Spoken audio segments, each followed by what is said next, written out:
बिस्मिल्लाहिर्रहमानिर्रहीम। सबसे पहले जी सबको वेलकम। आपने एक अच्छे मकसद की तरफ कदम बढ़ाया। इसके बारे में, इस कोर्स के बारे में कुछ तारुफ, कुछ बुनियादी बातें आपके सामने बयान करना ज़रूरी है। वो मैं आपके सामने रख देता हूँ। तो ये है जी कुरानी अरबी कोर्स, और इसका थोड़ा सा तारुफ आपके सामने मैं रख, इसको आप कुरानी अरबी कोर्स भी कह सकते हैं, आसान अरबी कोर्स भी इस किताब के टाइटल पे लिखा हुआ है, अभी आपके सामने आ जाएगा, और फहमुल कुरान कोर्स भी। इसको इन तीनों नामों से आप याद कर सकते हैं। अच्छा, इसका मकसद सबसे पहले आपको, यकीनन आपके जहनों में कोई ना कोई मकसद तो होगा जिसके तहत आप यहाँ पे इस वक्त मौजूद हैं। मेरे नज़दीक इसका मकसद ये है कि हम कुरान पाक की तिलावत करें, और अरबी का जो टेक्स्ट है उसके नीचे उर्दू या कोई भी ज़ुबान जो जिसमें आप तर्जुमा समझते हैं वो ना भी लिखा हुआ हो, तो आपको सही सही उसका मफहूम आपके जहनों में वो कायम हो जाए, वो आप समझ सकें कि ये कुरान पाक की आयत आपसे क्या कह रहे हैं। और अगर हम इस लेवल तक पहुंच जाते हैं कि हम सिर्फ अरबी को पढ़ें और बगैर बिल्कुल किसी तर्जुमे के उसका अक्स हमारे जहनों में बन जाए, जो बात हमसे की जा रही है, तो ये बहुत बड़ी अचीवमेंट है। कोई ज़्यादा मुश्किल काम नहीं है, बस थोड़ी सी मुस्तकिल मिजाजी की इसके लिए ज़रूरत होगी। उसके बाद क्या है जी, एक सवाल किया जाता है कि ये कितना लंबा चलेगा, और कितनी इसका दौरानिया क्या है। तो यहाँ लिखा हुआ है जी 45 लेक्चर्स और आधा घंटा रोज़ाना। कुछ अर्सा पहले, दो ढाई माह पहले जो कोर्स हुआ था उसमें मैंने जो ऑब्जर्वेशन ली थी वो ये थी कि 35 मिनट का लेक्चर है, और 35 ही दिनों में वो ख़त्म हो गया था। तो 35 × 35, इस तरह से आप इसको जहन में रख सकते हैं कि तकरीबन 35 लेक्चर्स होंगे, और तकरीबन 35 मिनट का एक लेक्चर होगा। लेकिन ये एक रफ एस्टिमेशन है, कुछ प्लस माइनस हो सकता है। अगर आप सब लोग जो यहाँ पर मौजूद हैं, जो पार्टिसिपेट करेंगे, वो अगर इंटरेक्टिव रहते हैं, आप इसमें अपनी इनपुट डालते हैं, बीच में सवाल आते हैं, डिस्कशन होते हैं, तो एक ज़्यादा सेहत अफजा माहौल बन जाएगा, और हम इंशाल्लाह ताला हमारा साथ फिर 35 दिनों से बढ़ के ज़्यादा दिन तक भी हो सकता है। और ये होना भी चाहिए, क्योंकि अगर जस्ट मैं ही बोलता चला जाऊंगा और आप लोग उसमें पार्टिसिपेट नहीं करेंगे, तो वो फिर एक काम तो मुकम्मल हो जाएगा, लेकिन जो एक असल एक क्लास का जो मज़ा होता है इंटरेक्टिव सेशन का, वो फिर नहीं होता। तो एक चीज़ और भी यहाँ मैं चाहूँगा कि यहाँ इस्तेमाल आप इस तरह से करते हैं गैजेट्स का, कि अगर आपके पास माइक है और आपके बैकग्राउंड में कोई नॉइज़ नहीं है, जैसे मैंने उस जूम की वीडियो में भी अर्ज़ किया था, तो आप माइक को ऑन रख के जहाँ मसला हो, जहाँ आप कुछ चीज़ तस्हीह करना चाहते हो, मैं कुछ गलत बयान कर जाऊँ या कम बयान करूँ या कोई भी तरह की वजाहत आप, तो आप उसको फ़ौरन पॉइंट आउट करें या पूछें या व्हाट्सएवर। हाँ, अगर आपके बैकग्राउंड में नॉइज़ है तो फिर बेहतर है कि आप माइक को बंद रखें और बवक्त ज़रूरत उसको ऑन कर लें। तो इससे आगे, अस्सलाम वालेकुम। जी वालेकुम सलाम वरहमतुल्लाह। डॉक्टर साहब, एक क्वेश्चन था कि क्या हमें नोट्स देने की जरूरत है हाँ जी, इसके लेक्चर दैट्स के दौरान? दैट इज बड़ी इंपॉर्टेंट बात है जी। ये अब आपके सामने जो स्लाइड आई है ना जी, इस स्लाइड में ही इसका जवाब था। बहुत टाइम पे आपका सवाल आया है। वो ये है कि हमने पढ़ना किस किताब से है, नोट्स की क्या हमें ज़रूरत पड़ेगी नहीं पड़ेगी। तो ये जी एक किताब है, फहमुल कुरान, आसान अरबी कोर्स, कुरानी अरबी कोर्स, मोहम्मद औरंगज़ेब हरल साहब। ये एक अल्लाह ताला के बंदे हैं, इन्होंने ये कोशिश की है और बहुत अच्छी बुक कंपाइल की है। कई जगह से ये बुक अवेलेबल है। पहले ये बड़ी अच्छी कीमत पे मिल जाती थी, चंद सौ रुपयों में, अब इसकी कास्ट भी काफ़ी बढ़ गई है। ये आपको पीडीएफ इसका मिल जाएगा, मैं लिंक शेयर कर दूंगा ग्रुप्स में आज ही, और फिर आप इसको डाउनलोड कर लीजिएगा। कलर्ड कोडेड है, आगे चल के मैं दिखाता हूँ आपको, वहाँ बहुत आसानी है इसको, यानी एक अच्छी बुक है जिसको पढ़ने का मज़ा आता है। तो कंप्यूटर्स पे आप कलर्ड कोडेड बुक को एंजॉय कीजिएगा, और वैसे चाहें तो प्रिंट भी ले सकते हैं आप, जैसे भी आपको कन्वीनियंट हो। तो इस किताब का इसी से हमने पढ़ना है। इसमें कोई इजाफी या कई दफ़ा ऐसा होता है ना कि किताबों में कुछ ऐसी चीज़ें होती हैं जो सफ़े भरने के लिए होती हैं। ऐसी कोई बात नहीं है, बहुत ज़रूरत के मुताबिक लिखा हुआ है, कुछ एक्स्ट्रा चीज़ नहीं है, बहुत मुकम्मल एक अच्छी किताब है। मुझे जब अरबी सीखने का शौक़ हुआ तो मैंने बहुत सारे कोर्सेज़ को देखा, पढ़ा। अच्छी एक इस्लामिक इंटरनेशनल यूनिवर्सिटी में भी कुछ जाके कुछ अरसा गुजारा, लेकिन मैंने सब अपने एक्सपीरियंस जो भी किया उसमें इस कोर्स को मैंने सबसे मौसर और सबसे अच्छा पाया। इसीलिए मैं इसी को ही पढ़ाने के लिए कोशिश करता हूँ कि इसको पढ़ाया जाए, क्योंकि किसी ने किसी भी अच्छे लेवल पे अरबी पढ़नी है ज़रूरी है कि पहले वो इसको पढ़ ले। ये एक ऐसी फाउंडेशन प्रोवाइड करेगा कि आगे उसके लिए, किसी भी तालिब इल्म के लिए कोई दिक्कत नहीं होगी। तो ये किताब है जी, ये आपके सवाल का जवाब भी है कि ये किताब है, इसी के मुताबिक चलेंगे। मैंने जो स्लाइड्स बनाई हुई हैं सारी लेक्चर्स की, इसी बुक से बनाई हुई हैं। तो एक ही चीज़ के साथ हम अलाइंड रहेंगे। इसको मुकम्मल कीजिए, उसके बाद फिर जिस लेवल पे मर्जी आप जाएं वो आपकी मर्जी होगी। तो आपको नोट्स साथ बनाने की, लिखने की कोई ज़रूरत नहीं होगी। बल्कि हम इसको लेक्चर्स को रिकॉर्ड भी करेंगे, ये आपको एज सच भी मिल जाएंगे। यूट्यूब पे काफ़ी सारा मटेरियल पिछले वाली क्लासेस का पढ़ा भी हुआ है, तो वो भी अगर आपकी नज़रों से गुजरता है जो पहले हो चुका है। तो बाज़ दफ़ा ऐसा होता है किसी वक्त किसी एक मौजू पे बात लंबी हो जाती है, किसी पे कोई कोई और बात की वजाहत लंबी चली जाती है। तो कोई भी लेक्चर आप किसी भी ज़माने का 2 साल पुराना, 4 साल पुराना देखेंगे तो कुछ ना कुछ आपको नई चीज़ मिल जाएगी। आगे जी किताब की खसूसियात मज़ीद कुछ बयान कर लेते हैं। असबाक की बेहतरीन तरतीब है जी। जो भी आप पढ़ेंगे उसमें वो कुछ होगा जो आप पहले लर्न कर चुके हैं। मतलब एक अगर आयत की इन्होंने मिसाल दी हुई है, तो वो आयत चुन के रखिए जिसके अंदर जो कुछ भी है वो आप समझते हैं, एक नई बात होगी। ये नहीं होगा जी कि ये नई बात है और बाकी आगे सीखना है। तो बड़ी अच्छी तरतीब इन्होंने दी हुई है। मैंने कुछ चीज़ें एडजस्ट की हैं, थोड़ी सी आगे पीछे अपने तौर पे की हैं, तो उसमें थोड़ी बेतरतीबी आ जाती है, लेकिन बुक के अंदर बड़ा अच्छा मुरतब किया हुआ है। कंटेंट बहुत अच्छा है। मैं आपसे पहले वजाहत कर चुका हूँ कि इसमें कोई इन्होंने इजाफी बात नहीं है और कोई कमी भी नहीं है। कुरान और हदीस से मिसालें हैं मैक्सिमम। आमतौर पे होता ये है कि जब आप अरबिक सीखने जाते हैं तो और बहुत सी, ज़ाहिर है डेफिनेटली एक लैंग्वेज है, आजकल भी बोली जाती है, आजकल ऐसी वोकेबलरी उसमें शामिल है जो 1400 1500 साल पहले नहीं थी। लेकिन इसमें इन्होंने फोकस यही किया है कि कुरान पाक की ही मिसालें लें, तो वो भी एक अच्छी बात। कलर कोडेड है जी, ये देखिए। इन्नल्लाह अला कुल्ली शैइन कदीर। तो देखें इन्ना क्या है जी, ये जो भी ग्रामेटिकली इसकी जो कैटेगरी बनती है वो यहाँ पर लिखी हुई है। अल्लाह ये लफ्ज़ यहाँ पर इस्म भी है। इस्म की एक टाइप मुब्तदा होती है, वो इन्होंने नीचे लिखा होगा। रेड कलर में जितने भी हैं मुब्तदा हैं। बाकी पर्पल कलर में, जामन कलर में जितने भी हैं वो खबर हैं। और मुतल्लिके खबर यानी एक्सटेंशन, जो खबर के मुतालिक वजाहत है, वो सारी ब्लैक कलर में। तो इस तरह से चीज़ों को समझने में बड़ी आसानी हो जाती है। ये भी इस किताब का एक अच्छा फीचर है। अब ये आता है जी कि हम इसको कोर्स को कर लेने के बाद अच्छे तरीके से 35 40 दिनों के बाद कितने माहिर हो चुके होंगे। तो उसका जवाब मैं यही देता हूँ कि देखें, आपने इंग्लिश छठी में पढ़ ली, फिर 7वीं में भी वो इंग्लिश पढ़ी, फिर 8वीं में भी पढ़ी, कई आजकल तो बच्चे शुरू से ही पढ़ते हैं। लेकिन फिर भी जब आपने बीए का कोई नावल पढ़ना है तो आपने एक दफ़ा शुरू से आखिर तक उसको तमाम तर अपने रूल्स को जहन में रखते हुए पढ़ना है।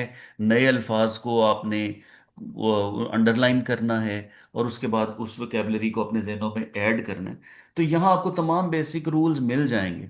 और उन रूल्स का ताल्लुक ऐसा है कि from very beginning to advance level, अच्छे लेवल के, एडवांस लेवल के सारे रूल्स, सारी ग्रामर आपके सामने आ जाएगी।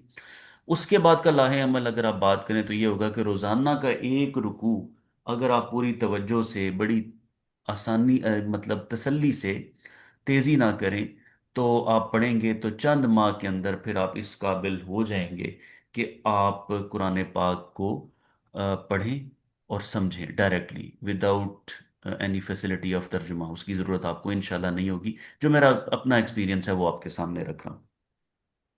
ठीक है जी, ये डेफिनेटली अगर आप इसको लेके चलेंगे, साथ रहेंगे, तो डेफिनेटली आप आगे भी लोगों को ये पहुंचाएंगे ही। ये देखें जी, ये आपके सामने एक टाइटल है। जो पहले एक टाइटल मैंने आपके सामने रखा था वो आजकल अगर कोई किताब खरीदेगा तो वो किताब उसको मिल जाएगी। लेकिन ये पुरानी बुक है जो पीडीएफ में है। उसका टाइटल कुछ इस तरह से था, उसका हाफ पेज मैंने यहाँ पर रखा हुआ है। इसमें बड़ी खूबसूरत सी बात है कि यहाँ लिखी हुई है, वस्सलामु अला मन तबअल हुदा। और सलामती है उस पर जिसने पैरवी की, हदायत को यहाँ कुरान पाक तर्जुमा किया हुआ है।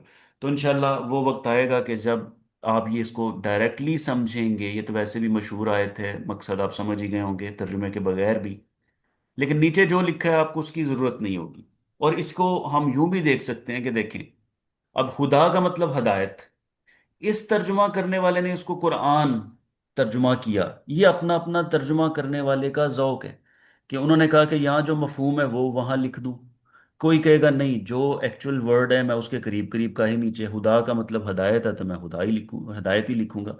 तो ये चीज़ें हाँ जब हाँ। किसी का जो जौक इनकारपोरेट होता है ना तर्जुमे में, उससे आप बेनियाज हो जाएं। एग्जैक्टली जो भी मफहूम है वो डायरेक्टली और आपके गुलाम जहनों में जैन। इंशाल्लाह बैठेगा। अब आते हैं जी पहले लेक्चर की तरफ। तो फर्स्ट अच्छा जी, एक तरफ से मुझे नॉइज आ रही है, जरा काइंडली देखिएगा किसकी तरफ से वो, अगर खामोशी नहीं है उनकी बैकग्राउंड में तो वो जरा माइक बंद कर दीजिएगा प्लीज, या थोड़ा सा कंट्रोल कर लें बैकग्राउंड नॉइज पे, जजाकल्ला। अच्छा जी, हुरूफ हिजा, ये आ गए जी अल्फाबेट्स। कोई भी लैंग्वेज आप पढ़ने जाएंगे तो क्या होगा, आपको सबसे पहले अल्फ़ाबेट्स सीखने पड़ेंगे। और एज्यूम करें जी आप चाइनीज़ सीख रहे हैं, रशियन सीख रहे हैं, इटालियन सीख रहे हैं या जर्मन सीख रहे हैं, तो अब आपके आगे सामने आ गया जी पहला ही लेसन अल्फ़ाबेट्स। तो बचपन की तो उम्र ऐसी होती है कि ABCD सारी याद कर ली, अलिफ बे भी याद कर लिया। इस उम्र में उम्मीद है कि हम सारे जो हैं वो बड़ी उम्र के हैं, बच्चा कोई नहीं है हमने, तो बड़ी मुश्किल हो जाती है ऐसे अल्फ़ाबेट्स को याद करना। अल्फ़ाबेट्स याद करना एक मुश्किल चीज़ होती है, वोकेबलरी याद करना एक मुश्किल चीज़ होती है, और रूल्स याद करना मेरे नज़दीक वो समझने वाली चीज़ होती है, ज़रा आसानी से हो जाती है। अरबी में माशाल्लाह जो दो मुश्किल चीज़ें हैं वो आपके लिए आसान है, अल्फ़ाबेट्स आपको आते हैं, उर्दू वाले अल्फ़ाबेट्स ही वही हैं जो अरबी वाले हैं, बल्कि कुछ कम है। और वोकेबलरी माशाल्लाह जो कुछ भी आप उर्दू बोलते हैं वो 80% आप अरबी ही बोल रहे होते हैं, सिर्फ उर्दू के रूल्स में बोल रहे होते हैं, बस अब आपने उसको अरबिक के रूल्स में शिफ्ट करना है, इतना सा सारा काम है। तो ये हम लोग जो उर्दू स्पीकिंग है, जो हिंदी स्पीकिंग है, वो अगर अरबी की तरफ कदम नहीं बढ़ाते तो वो अपने साथ बड़ी सरासर एक ज्यादती है। तो मैं उम्मीद रखता हूँ कि आप साबित कदम रहेंगे, और इन सब चीज़ों को, ये थोड़ी सी क्या कहते हैं मोटिवेशनल बात जो ये है कि हमें ऑलरेडी अरबी बहुत अच्छी आती है, सिर्फ चंद रूल्स जो हैं हमें सीखने हैं, वोकेबलरी आती है, अल्फ़ाबेट्स आते हैं, तो इसको हम कैपिटलाइज करेंगे, इसका फ़ायदा उठाएंगे इंशाल्लाह। अच्छा जी, अब तक कोई बात जो आप ऐड करना चाहें, जो सब्ट्रैक्ट करना चाहें, जो भी कमी बेशी, कोई कोई अपनी तरफ से जो भी बात करना चाहें प्लीज। अभी तक मुसलसल मैं ही बोल रहा हूँ। अस्सलाम अस्सलाम वालेकुम सर। वालेकुम वरहमतुल्लाहि वबरकातुहू। वालेकुम सलाम जी। प्लीज जी बात करें। अच्छा सर, ये बताना था कि ये जो बुक अब्दुल समद हिरल जो ऑथर हैं, इस बुक के माशाल्लाह इन्होंने बड़ा वर्किंग की है, और इस बुक के मैंने हार्ड फॉर्म में ये परचेज़ किया नेशनल बुक फाउंडेशन इस्लामाबाद से। राइट। और ये इस टाइम पे ये 70% ऑफ पे लगा हुआ है। नेशनल बुक फाउंडेशन की जितनी भी बुक्स उनके अंडर हैं उनके अंदर ऑफ लगा हुआ है। बिल्कुल तो ठीक है। 1780 रुपये की ऑलमोस्ट मुझे मिली है, ये ठीक ठीक है। है। और इसके अंदर ये जो ऑथर हैं, ये बेसिकली जो सुहेल अहमद हैं, जो फैसलाबाद के हैं, जो ऑल ओवर द पाकिस्तान जिन्होंने सबसे ज़्यादा कुरान पाक की अंडरस्टैंडिंग के हवाले से जो है ना, उन्होंने अंडरस्टैंडिंग फॉर कुरान वर्क किया, और उनके हाँ, बहुत सारे कोर्सेज यूट्यूब पे अभी सुहेल चल भी अहमद रहे हैं। साहब या आमिर सुहेल साहब की बात जी कर रहे जी, हैं? सुहेल अहमद साहब की बात अच्छा, कर रहा हूँ सुहेल मैं। अहमद साहब, ठीक है जी।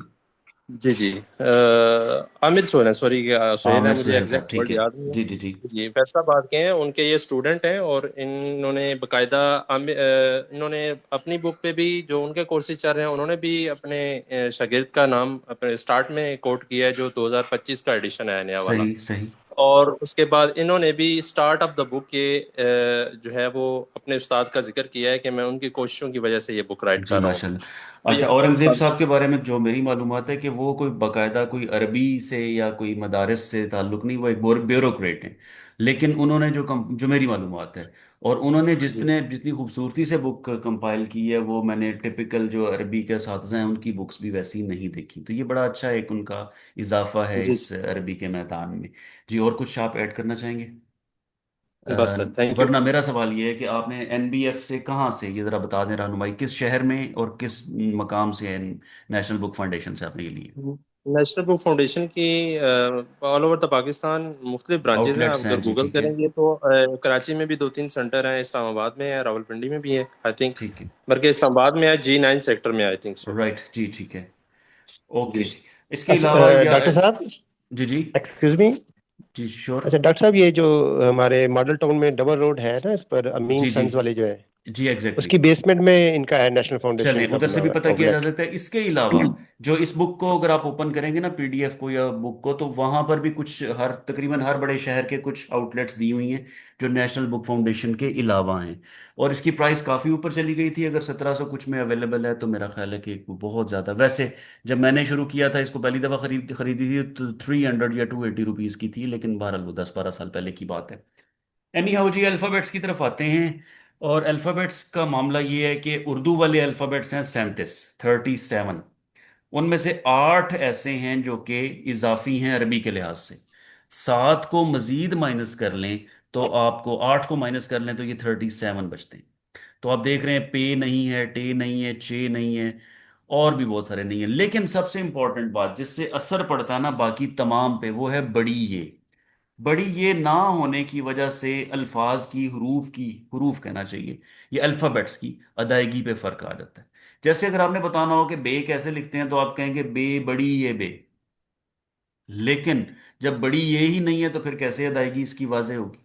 तो फिर ये जितनी भी बड़ी ये वाले थे जिनकी अदायगी बड़ी ये से होती थी, वो सारे हो जाएंगे, उनकी अदायगी में वाह। तब्दीली आ जाएगी।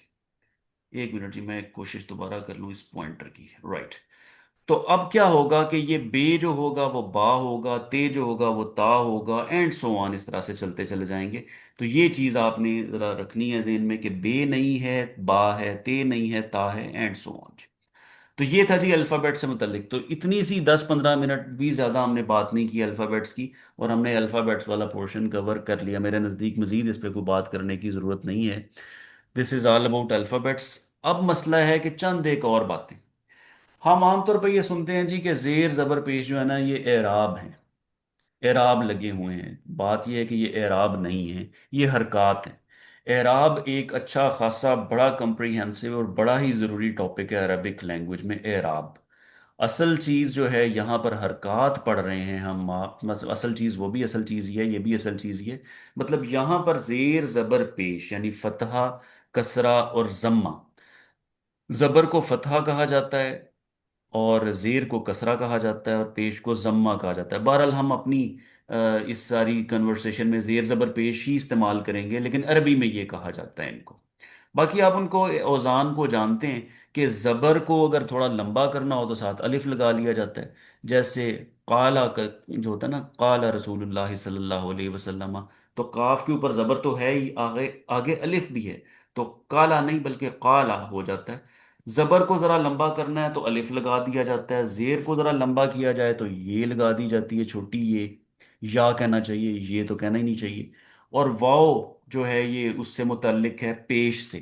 पेश के आगे वाओ लगा दें तो पेश की हरकत भी जरा डबल हो जाती है, लंबी हो जाती है, यानी जिस तरह ये बताना चाह रहे हैं बा बी बू। तो ये भी वो बातें हैं जो डेफिनेटली तिलावत करते हुए आप बड़ी अच्छी तरह जानते हैं, लेकिन एक सारी चीज़ें आहिस्ता आहिस्ता जरा टच करते चलें।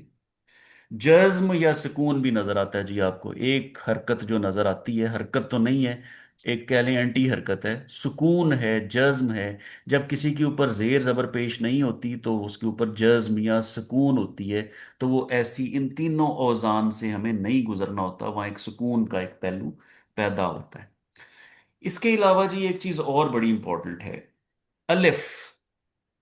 अलिफ पर कोई हरकत अगर हो, अलिफ के ऊपर या अलिफ के नीचे, आपको पता है दो हरकतें ऊपर होती हैं आमतौर पे, जबर और पेश, और एक हरकत नीचे लिखी जाती है और वो होती है जेर। इन तीनों हरकत में से अगर कोई हो तो उस अलिफ को अलिफ नहीं कहते, हमजा कहते हैं।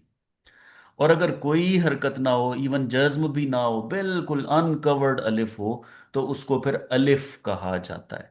तो ये इस वक्त थोड़ा सा मजीद इसको एक्सप्लेन करना मुश्किल हो जाएगा। जहां ये बीच में चीज़ें आएंगी, अलिफ और हमजा का फ़र्क आयात में, टेक्स्ट में, तो वहां इनको इंशाल्लाह ताला गौर से देखेंगे।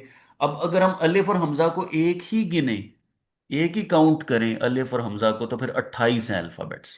और इनको अलग अलग अगर काउंट करते हैं तो फिर ये 29 हो जाते हैं अल्फ़ाबेट्स। तो ये 28 और 29 का फ़र्क लें, फ़र्क आप जहन में रख सकते हैं। ठीक है जी, ये देखें उर्दू को अगर आपने तमाम हरकात के साथ, एराब के साथ नहीं, हरकात के साथ लिखना है तो आपको दो तरह की हरकात, बल्कि एक ही हरकत और जज्म नज़र आ रही है, इसको इस तरह से लिखा जाता है। कलेमा, कलेमा हमने आज पढ़ना है, यही हमारा आज का समझ लें लास्ट टॉपिक है। कलेमा के अंदर तीन चीजें आएंगी।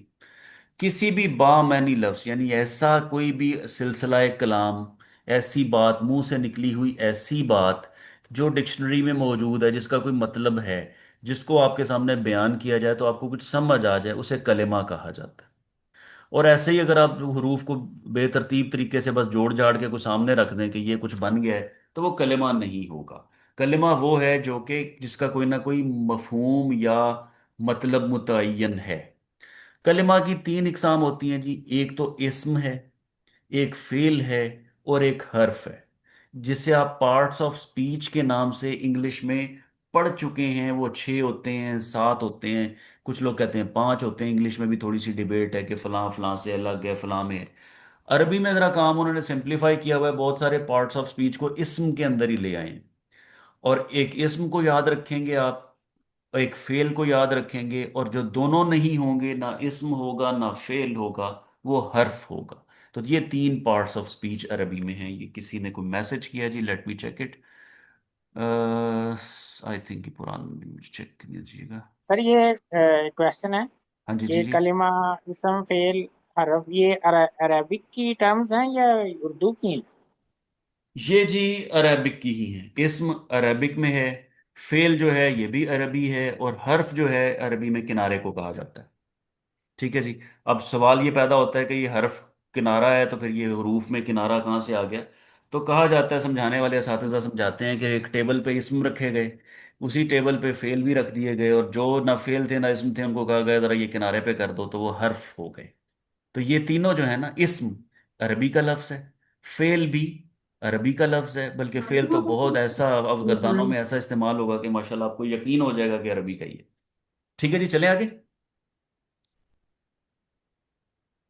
इट्स क्लियर जी। जी जी जी सर, चलें थैंक यू। आगे चलते हैं। डॉक्टर साहब, एक और चीज़ भी ज़रा क्लियर मेरे ख्याल में हो जानी चाहिए। इधर कलमा के मैं देख रहा था कि बामानी लफ्ज़ और बेमानी लफ्ज़। जी जी जी। ठीक है, तो कलमा हमेशा ये क्यों कहा जाता है कि ये बामानी लफ्ज़ जो होगा वो कलमा ही होगा, और बेमानी लफ्ज़ जो होंगे वो कलमा की कैटेगरी में नहीं आएंगे? जी वो नहीं आएंगे। देखें जो लफ्ज जो है ना, देखें एक बच्चा रो रहा है, और उसके मुंह जुबान से जो निकल रहे हैं जो अल्फाज, किसी का अपना स्टाइल है रोने का, किसी का, या इस तरह की फजूल की कोई आवाज़ जिसका निकाल दी जाए, कोई ऐसी आवाज़ जेन से जुबान से निकाली जाए जो कि डिक्शनरी में मौजूद ही नहीं है, जिसको आपको समझ ही नहीं आएगी कि ये इसका क्या मतलब है, तो वो कलेमा नहीं है। कलेमा वो चीज़ है जो कि आपके ज़हनों में कोई चीज़ कन्वे करता है, कोई मतलब, कोई मैसेज, वही कलेमा होगा जी।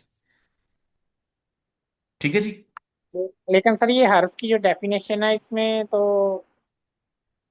हाँ अकेला जी। हर्फ का तो कोई समझ नहीं आता ना, ये चलें क्या डायरेक्ट चीज़ है। हर्फ पे आते हैं जी। ऐसा कलमा जो ना इस्म हो और ना फेल हो, हर्फ कहलाता है।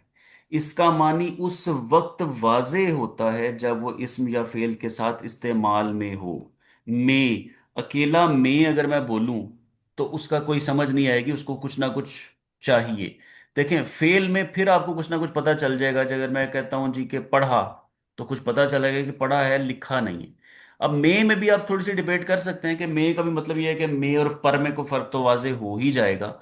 लेकिन ये है कि आम तौर पे हर्फ की ये डेफिनेशन कही जाती है कि इसका मतलब ये सपोर्टर्स हैं बेसिकली। अफी नफसी ही अपने आप में ये कोई मतलब, कॉम्प्रिहेंसिव मतलब नहीं रखते हैं। ये सपोर्टिव रोल अदा करते हैं, इनके बगैर भी जुमला आमतौर पे पूरा नहीं होता। लेकिन जो इस्म है वो किसी का नाम आपको कन्वे कर देगा, किसी की कैफियत, किसी की क्वालिटी कन्वे कर देगा। फेल से भी पता चल जाएगा, दो चीजें पता चल जाएंगी कि काम कौन सा हुआ है और किस जमाने में हुआ है। यानी फेल वो चीज है जो आपको अच्छा ये मे जी जी। डॉक्टर साहब, ये जैसे मे है, हाँ जी। इसको हम दो मतलब मायनों में इस्तेमाल कर सकते हैं। जैसे मे मी, जैसे मैं अपने आप को कह रहा हूँ मैंने ये नहीं काम वो किया। मैं है, वो मैं, ये मे अच्छा वो है, मैं। मे। अरबी में आएंगे ना तो ये अच्छा आपकी कंफ्यूजन दूर हो जाएगी। फी होता है इसका मतलब ना, फी। ठीक है जी। अच्छा अच्छा। तो ठीक। लहू माफिस समावाती व माफिल अर्ज, ये वो वाला फी है, तो अर्थ। वहां में आपको कंफ्यूज होने की जरूरत ही नहीं पड़ेगी। चलें, ठीक। इस्म की बात थोड़ी सी कर लें। किसी का नाम, यानी किसी नजर आने वाली कंक्रीट चीज का नाम अगर आप लेंगे ना, तो वो इसमें जात होगा। और आम तौर पे जो चीज किसी की नॉन कंक्रीट चीज वो उसकी खूबियों में आमतौर पे शुमार होती है। मतलब एक गाड़ी है और एक बड़ी है, बड़ी गाड़ी। तो गाड़ी क्या होगा इसमें, उसकी जात कि वो चीज क्या है। और बड़ी, छोटी, नई, पुरानी, ये सारी चीजें जो है उसकी क्वालिटी में आ जाएंगी। तो ये हो गया किसी का इसमें सिफत। सिफत लफ्ज है, सिफत नहीं है, सिफत। आमिर सुहेल साहब ने भी ये वाजे सिफत ही कहते हैं वो भी। किसी चीज का नाम दो तरह का हो सकता है। इधर आ जाते हैं, जरा थोड़ा सा आगे देखने के। इसमें जात और इसमें सिफत। तो इसमें जात क्या हो गया, कोई चीज खुद क्या है। जैसे किताब, मस्जिद, अल्लाह। लेकिन अल्लाह का बड़ा होना उसकी सिफत है। किताब का अच्छा होना, किताब का मुश्किल होना, किताब का आसान होना उसकी सिफत है। और किताब क्या होना, किताब होना इसमें जात है। अब मस्जिद भी इस तरह से देख लें, मस्जिद का दूर होना, मस्जिद का करीब होना, मस्जिद का बड़ा होना, ये सब कुछ उसकी जात। तो इसमें जात और इसमें सिफत, नो डाउट कि आप लोग ये चीज़ें जानते हैं। तो उसको उस लिहाज से ज़रा ये भी देख लें कि अरबी में इस तरह से कैटेगराइज चलते हैं। कलिमा क्या है जी, बामानी लफ्ज़ को कलिमा कहते हैं। कलिमा की इकसाम तीन हैं, इस्म है, फेल है और हर्फ है। इसमें ज़ात की बात सामने आ गई और इसमें सिफत भी आ गया। किसी खूबी या खामी का नाम इसमें सिफत होगा। जैसे सर बड़ा। क्या कोई, सॉरी, एक ऐसा इसम भी हो सकता है जो इसमें सिर्फ भी हो और जात भी हो? हो सकते हैं जी, बिल्कुल हो सकते हैं। मिसाल आप देंगे? मिसाल अकबर। हाँ जी, अकबर देखें ना, अकबर अगर किसी का आप नाम रख देते हैं, ठीक है, या तो फिर जाहिर है कि आपने एक सिफत को उसका इसमें जात बना दिया। उसको आगे चल के देखेंगे तो वो इसमें अलम होता है। ये जो नाम होता है ना, हमारी आईडी, आइडेंटिटी, वो इसमें अलम होता है। काफी तरह के इसम इंशाल्लाह ताला आगे पढ़ेंगे, उसमें ये चीजें भी वाजे हो जाएंगी इंशाल्लाह ताला। मैंने कहा ना कि ठीक है। बहुत सारी चीजों को इसम के नीचे, इसम के नीचे इन्होंने कैटेगराइज कर दिया है। तो आगे चलेंगे तो इंशाल्लाह वो आपने एक चैप्टर पढ़ना है जिसमें मार्फ और नकरा हम पढ़ेंगे। उसमें ये चीजें बड़ी खुल के सामने आएंगी इंशाल्लाह। जैसे मलक आजाद होता है। आगे चलते हैं जी जरा। आगे जरा देखें, फेल की बात भी है कि फेल में क्या होगा कि उसने मतलब पानी पिया। अब पिया जो है अमल है, पता चल गया कि खाया नहीं, पिया। और पिया से ये भी पता चल गया कि माजी में ये बात हुई है। तो जमाने का भी पता चल गया, काम क्या हुआ उसका भी पता चल गया। जहां ये दोनों चीजें पता चल जाएंगी ना, जो जो ये इंफॉर्मेशन जो दे रहा होगा वो फेल होगा। तो ये है फेल, वर्ब इसे इंग्लिश में कहते हैं। मेरा ख्याल है मजीद वजाहत की आप लोगों को ज़रूरत नहीं है, अदरवाइज आप डिस्कस कर सकते हैं। मस्दर पे आते हैं जो ज़्यादा इंपॉर्टेंट चीज़ है। मस्दर भी कोई मुश्किल चीज़ नहीं है, लेकिन आमतौर पे हम उसको ज़रा गौर नहीं करते उस पर। फेल का नाम, एक अमल है, कोई एक फिनोमिना है, उसका जो नाम है ना, उसको मस्दर कहते हैं। जैसे हम कहते हैं ना, टू वर्क, काम करना, टू डाई, मरना, टू लिव, जीना। ये जीना, मरना, करना, सोना, उठना, ये मैं कुछ चीजों के नाम, अब मैं कहूँ ना सोना, तो मैं एक नाम ले रहा हूं एक अमल का, एक फिनोमिना का नाम ले रहा हूं। किसी फिनोमिना का, किसी फेल का जो नाम होता है वो मस्दर होता है। और फेल का जो नाम होता है वो फेल का इस्म होता है, और वो इस्म में ही आएगा, यानी मस्दर भी इस्म होता है। अगर आप कहते हैं जी कि इस इस्म फेल हर्फ में मस्दर कहाँ जाएगा, तो मस्दर भी इस्म ही होगा। ये नाम है, किसका नाम है, किसी काम का नाम है। पीना, इस पढ़ना, करना। सब इसका तो इस मतलब है कि मस्दर मस्दर में दोनों खूबियां हो सकती हैं, इसम की और फेल की भी। नहीं नहीं, इस्म मस्तर आपको जो है ना वो देखें, इस्म तो इसलिए है कि वो किसी चीज का नाम है, ठीक है, इसलिए वो इस्म हम्म, है। और नाम किसका है, वो फेल का नाम है। लेकिन फेल में खूबियां जो दो है ना, इसमें चलें, इसमें यूं कह लें कि एक तो ये पता चल जाएगा कि ये नाम तो है ही है, किस काम का नाम है ये आप कह देंगे, है ये नाम ही। ठीक दो है। खूबियां जो आपने देखी थी ना वो थी फेल में। फेल में क्या था, जमाना भी पता चल गया कि कब काम हो रहा है और काम कौन सा काम, और किस जमाने में काम। वो दो खूबियां जरा वाज़े तौर पे वहां पर आपको आ जाएंगी। मस्दर क्या है, किसी भी फेल का, किसी भी काम का नाम है जी। ठीक है, इंग्लिश में भी आपने बता दिया कि to work, to do, to live, to eat, ये सारे मसादर ही हैं इंग्लिश में। तो ये चीज़ें हम इस्तेमाल करते हैं, लेकिन इस तरह से ज़रा किताबी तरीके से उनको नहीं देखते। सबसे जो पुअर क्वालिटी की लैंग्वेज हमें आती है ना सबसे, वो उर्दू है। अहले जुबान को ग्रामर का कुछ पता नहीं होता कि वो बोल रहे हैं क्या बोल रहे हैं, क्योंकि वो खुद अथॉरिटी है। ग्रामर उनकी, वो ग्रामर के मोहताज ही नहीं। इसलिए जब हम पराई लैंग्वेज पढ़ते हैं तो हम रूल्स पढ़ते हैं। पराई लैंग्वेज के रूल्स को बाकायदा किताबी तरीके से हम अहले जुबान से ज़्यादा जानते हैं, लेकिन अथॉरिटी फिर भी अहले जुबान ही होती है। ये एक बड़ी खूबसूरत सी बात है जुबानों के मामले में। डॉक्टर साहब एक और ज़रा पूछना था जी इसके श्योर। हवाले से, मस्दर के हवाले से ही, कि जैसे इंग्लिश में हम कहते हैं कि आई हैव टू वर्क, ठीक है, मतलब मुझे ये काम करना है, हाँ ठीक है, जी। या कोई काम करना, तो अब ये भी मस्दर की कैटेगरी में, हैव टू, हैज टू, जो इंग्लिश में यूज़ करते हैं हम, तो इसी के हवाले से आप बता रहे हैं कि ये भी जो है मस्दर की कैटेगरी हाँ, में ही इसमें आएगा ये थोड़ा ना? सा मुश्किल सवाल आपने कर दी है। इसमें देखना, वो वाली तरकीब तो आ गई टू वर्क। ठीक है जी। तो वो टू वर्क वाला कॉम्बिनेशन तो बन गया जो मैं इस्तेमाल कर रहा था। अब ये असल में उसका हम कहना हैव टू। हैव टू एक एक सेंस बनाएगा कि जिसमें एक बंदे की एक ऑब्लिगेशन आ गई कि मुझे ये करना है। आगे उस चीज का नाम आ गया कि जो करना है। ठीक है। आई हैव टू, मतलब मेरा ख्याल है कि ये ज्यादा मस्तर से ये वर्ब के करीब ज्यादा आएगा। लेकिन इस पे गौर करना पड़ेगा, ज़रा आप भी कीजिएगा, मैं भी देखूंगा कि इसको हम किस तरह से कर सकते हैं कि क्या यहाँ पर इसको मस्तर के तौर पे लिया जा सकता है कि नहीं। राइट नाउ आई थिंक मुझे एक्सप्लेन करना मुश्किल हो जाएगी। डॉक्टर साहब, जी अस्सलाम जी। ये अस्सलाम जी। अस्सलाम वालेकुम। वालेकुम सलाम इसी रहमतुल्लाह। पे इसी से जो पहली जो सब स्लाइड गई है जिसमें मस्दर का जिक्र आया है, जी जी। मैं शायद बहुत बहुत अर्ली सवाल कर रहा हूँ कि ये मस्दर और रूट वर्ड्स तकरीबन दोनों मिलते जुलते हैं या अलग अलग है? इस पर थोड़ी सी हाँ कुछ जी। रोशनी डालता कहेंगे जी जी, ये आपने इस पे तो कुछ? बिल्कुल सही असेस किया कि आपने बड़ा थोड़ा सा अर्ली कर दिया ये सवाल। रूट वर्ड्स बिल्कुल एक मुख्तलिफ चीज़ हैं। रूट वर्ड से ही इस्म निकलता है, उसी से ही फेल निकलता है, उसी से ही मस्दर निकलता है। मस्दर जो होता है उसकी अच्छा। तरकीब, उसकी डिक्टेशन में रूट वर्ड्स के अलावा भी कुछ चीज़ें ऐड होती हैं तो वो मस्दर बनता है। जैसे इस्तेमाल, इस्तेमाल का जो लफ्ज़ है ना, या हम्म। इस्तेहकाक, अम्मू नमाज पढ़ने का। ये मस्दर है। इस्तेमाल मस्दर है। लेकिन इसमें जो रूट वर्ड्स हैं वो ऐन मीम लाम ये। ठीक है जी। इसका जो अमल, यानी अमल अगर के साथ सुन इस्त जाए तो लगा। दोनों हाथों को जोड़े तो कमिंग शॉट अ, लगता कहते हैं। जी मैम, ये थोड़ा सा आवाज़ ज़रा कंट्रोल कीजिएगा प्लीज़, आपकी तरफ से साउंड आ रही है, बैकग्राउंड नॉइज। अच्छा।